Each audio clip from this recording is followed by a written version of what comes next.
25 years ago. We did the English, INGLES, this just finished yesterday. 3 years ago I did St. Francis. I wanted to do the pilgrimage. I'm a pilgrim at heart. Both trips are so different. The English is the solitude and the trees and just walking and contemplating my life and what I want in my life. And this time grieving my dog and my mom. And last time I loved the plains, the Meseta, and the Iron Cross.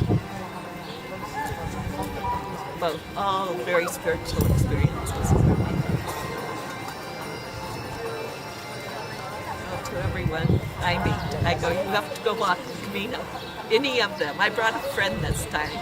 She went to 500. So we did the English. It was very nice.